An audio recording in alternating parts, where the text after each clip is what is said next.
I'm making a jalapeno and corn fritter, and I'm going to team it up with a Siracha mayonnaise dip. You'll just need a handful of ingredients to make this, and if it's during the summer, you can use fresh corn. It's up to you. Please enjoy the video, and if you haven't had a chance to subscribe yet, please do. I would really love it. And give this a like if you can, because it really helps my channel. You'll find the recipe at Diane's World Cooking on Facebook. I'm also on TikTok and Instagram. We're going to make the fritter batter, so you're going to need 2 large eggs, add them to a medium bowl, and then whisk them till they're really smooth. Make sure there's no egg white showing. I have some Reggiano Parmesan cheese here, and I'm going to grate 2 tablespoons. Make sure you use really good cheese. Add that to the egg mixture. Now you're going to measure out a 1/2 cup of all-purpose flour. You could use a flour substitute too if you want. And there's going to be a teaspoon of kosher or sea salt. After I tasted the fritters, I thought it should be a full teaspoon and not a 1/2 teaspoon, as you see. So whisk it really well. It's going to be kind of muddy, but just get everything really blended. I have 1/2 of a jalapeno pepper, and you're going to remove the ribs and the seeds. They're actually the hottest part of the pepper. I didn't use gloves, but I should have. The heat can really stay on your fingers, and if you touch your eyes, it'll burn. So make sure that you wash your hands well. So now that the pepper is totally cleaned up, I'm going to slice really thin pieces of it, and then I'm going to mince them. I don't want any large pieces of the pepper in my batter, so make sure they're really minced fine. Add the jalapeno peppers to the bowl.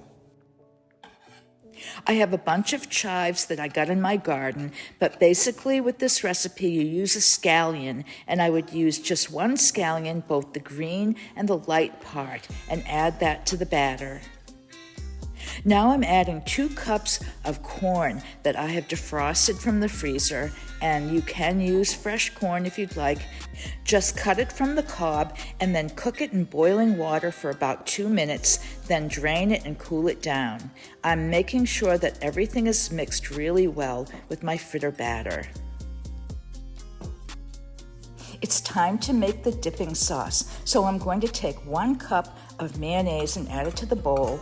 And then you can flavor this any way you want, but I'm going to use 1/3 cup of Siracha.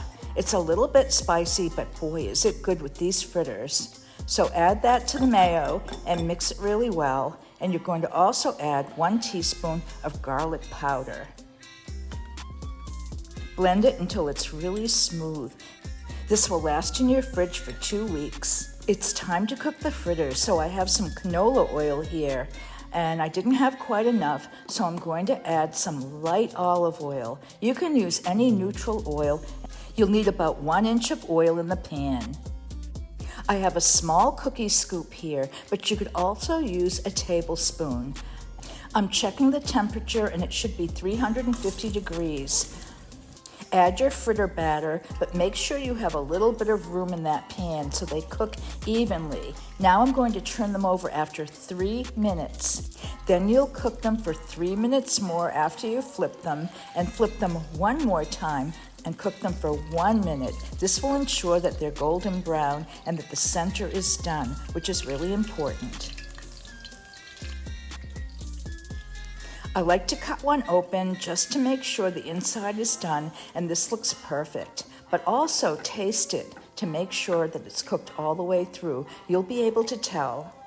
The fritters are done, and I can't tell you how wonderful the kitchen smells. It's hard to explain, but these look gorgeous, and I'm gonna have a taste. These are just awesome. You've gotta have these at your next barbecue or party or fancy dinner. Thanks for watching.